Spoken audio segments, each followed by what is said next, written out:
नमस्कार दोस्तों, मैं अंकुर उपाध्याय स्वागत करता हूं आप सभी का एक बार फिर से अपनी नई वीडियो में। दोस्तों यहाँ पे स्टॉक स्पेसिफिक एक्शन चल रहा है भरपूर और मार्केट में आ रही है गिरावट, और वो बनती भी थी क्योंकि आप एक तो आज एक बड़ा इवेंट है, बहुत बड़ा इवेंट है, वो है फेड की पॉलिसी का आउटकम। दूसरी बात, ग्लोबल फ्रंट पे भी कोई पॉजिटिव संकेत नहीं थे। कच्चा तेल ऊपर खड़ा है आपका, और इजराइल ईरान के बीच में तो युद्ध चल ही रहा है, और अभी अमेरिका के साथ भी कुछ मतभेद होते हुए दिख रहे हैं। और आप सभी को तो अच्छे से पता ही है कि ये जो पूरी वॉर है ये अमेरिका के द्वारा ही कहीं ना कहीं इनडायरेक्टली चल रही है। अब मैं आप सभी के साथ आगे बात करूं स्टॉक स्पेसिफिक, उससे पहले निफ्टी 24,800 के नीचे कंफर्टेबली ट्रेड कर रहा है, जो कि एक अच्छा संकेत नहीं है।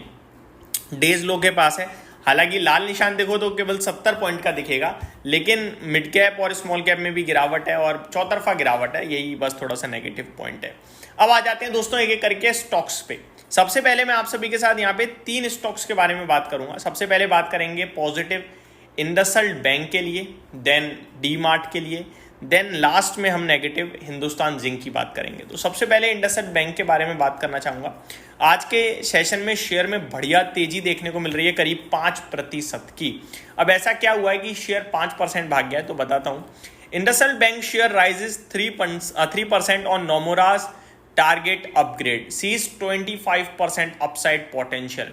तो नोमुरा की एक दमदार रिपोर्ट आई है इंडसइंड बैंक पे, जहां पे वो कह रहे हैं कि 25% तक की ग्रोथ दिखती है उन्हें इंडसइंड बैंक के शेयर में। क्या कह रहे हैं वो डिटेल्स पढ़ लेते हैं। Shares of IndusInd Bank rose 3.5% to 838 per share on June 18 after global brokerage firm Nomura upgraded its rating on the stock to buy. It also raised the target price to rupees 1050 from rupees 700, indicating potential upside of 25% from the current levels. तो भाई साहब इन्होंने दो चीज़ें करी हैं कि bye की रेटिंग दी है और टारगेट 700 से बढ़ाकर 1050 का कर दिया है। अभी ये स्टॉक करीब करीब 840 रुपये पे ट्रेड कर रहा है।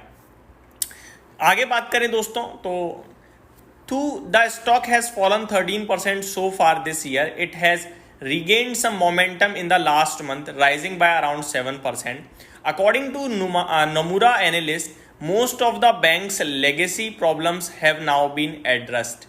They expect return on assets to reach 1% by FY27. The brokerage also noted that the stock is currently trading at 0.9 times its 1-year forward book value per share, which they find attractive. तो valuation के terms पे IndusInd bank Nomura को बहुत पसंद आ रहा है। अगर forward earnings की बात करें FY27 की, तो उन्हें उसके हिसाब से 0.9 टाइम्स की बुक वैल्यू पर शेयर पे मिल रहा है। दैट मीन्स जितनी बुक वैल्यू है उससे भी सस्ता शेयर मिल रहा है आपसे नोमुरा को, अगर ये 1 साल आगे की बात करें तो। इसीलिए इसको कहीं ना कहीं लॉन्ग टर्म के लिए पॉजिटिवली ले रहे हैं और टारगेट इन्होंने 1050 का दिया है। तो ये तो होगी आपके लिए इंडसइंड बैंक के शेयर पे राय। बाकी बहुत कुछ लिखा हुआ है जो मैं अभी यहाँ पे डिस्कस नहीं करूंगा, इतना ही काफ़ी है। दूसरा स्टॉक है दोस्तों डी मार्ट। डी मार्ट का शेयर भी आज पॉजिटिव ट्रेड कर रहा है, करीब 2-2.5% ऊपर है, वो भी ऐसे मार्केट में तो ज़्यादा मानूंगा मैं उसे। खबर क्या है, खबर यहाँ पे आते हुए दिख रही है। D mart share rise over 3%, affirm announces new store opening in Agra. तो नया स्टोर खोलने जा रहे हैं आगरा में, जिसके चलते आज ये शेयर भागता हुआ दिख रहा है। डिटेल्स पढ़ते हैं। Avenue Supermart Limited, the parent company of D Mart, has announced the opening of its store in Agra, following which its share rose over 2.5% on June 18. This is to inform you that the company has opened a new store at Ratan Mall, Agra, Uttar Pradesh today. The total number of stores as on date stands at 421, said the firm in a stock exchange filing. करीब 421 store हो गए हैं आज की opening के बाद company के। तो ये डिटेल्स आ रही हैं। आज ही स्टॉक ने कंपनी की तरफ से एक नया स्टोर ओपन हुआ है और कंपनी का मार्केट कैप जो अभी 2.7 लाख करोड़ का है। तो ये डिटेल्स दोस्तों जो मैंने आप सभी के साथ डिस्कस करी हैं डी मार्ट को लेकर। स्टॉक 3% ऊपर ट्रेड करता हुआ दिख रहा है। Last but not the least Hindustan zinc 6% आज नीचे है, और अगर बीते 2-3 दिन की बात करें तो कल भी 5% गिरा था, करीब 12-15% नीचे आ चुका है शेयर। तो क्या ये लेने का मौका है? एक तरफ सिल्वर जो लगातार भागती जा रही है, और सिल्वर का सबसे बड़ा प्रोडक्शन करती है कंपनी, आप ये कह सकते हैं भारत में। तो मेरे हिसाब से बढ़िया कंपनी है, बट शेयर टूटा है आज। आज के गिरने के पीछे का रीज़न तो हम सभी को पता है, वो है ब्लॉक डील। जहां प्रमोटर वेदांता ने शेयर में बिकवाली करी है। अच्छा, कल जब मैं आपके साथ रिपोर्ट शेयर कर रहा था तो खबर ये थी कि 7,500 करोड़ का माल बेचा जाएगा, लेकिन ब्लॉक डील में दोस्तों 3,200 करोड़ का सौदा हुआ है आई थिंक। तो या तो जो बचा हुआ सामान माल है वो एक आध दिन में बिकेगा, या फिर प्रमोटर्स ने कम बेचा है। इन दो में से एक चीज हो सकती है। आइए डिटेल्स पढ़ते हैं। Shares of Hindustan Zinc dropped as much as 6% on Wednesday to rupees 455 on the BSE, deepening a 6-session slide that wiped out nearly 15% of its market value. बीते 6 दिनों में करीब 15% शेयर की गिरावट हो चुकी है शेयर के प्राइस में, आप ये कह सकते हैं। The sell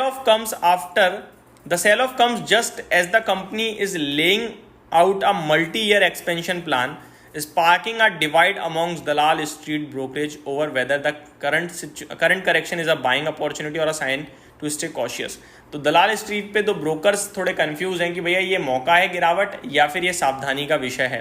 Hindustan zinc's board has approved a major growth capex of 12,000 crore aimed at adding 2.5 lakh tonne per annum of smelting capacity at Debari Rajasthan along with 330 kiloton per annum increase in mining and milling capacity. तो तंगड़ा वाला वो capex दिख रहा है आपको company में, लेकिन मार्केट इस समय इस पे भरोसा करने को तैयार नहीं है। केपेक्स पे नहीं, स्टॉक को लेकर कंफ्यूज है कि ये लेने का मौका है या फिर ये गलत कर रहे हैं इस समय। अभी के हिसाब से देखा जाए तो स्टॉक 458 पे ट्रेड कर रहा है। मेरे को कंपनी बेहतरीन लगती है, एक शानदार कंपनी है और लॉन्ग टर्म के हिसाब से मुझे नहीं लगता ज़्यादा कुछ इसमें खोने के लिए है आपके पास। बढ़िया कंपनी है, अगर आप निवेशक हो तो बैठे रहो, और नहीं हो लेने के लिए बारे में सोच रहे हो तो गिरावट में आप जरूर इसे ऐड कर सकते हो। यहीं समाप्त करता हूँ इस वीडियो को। Thank you so much for watching this video. Have a great day guys.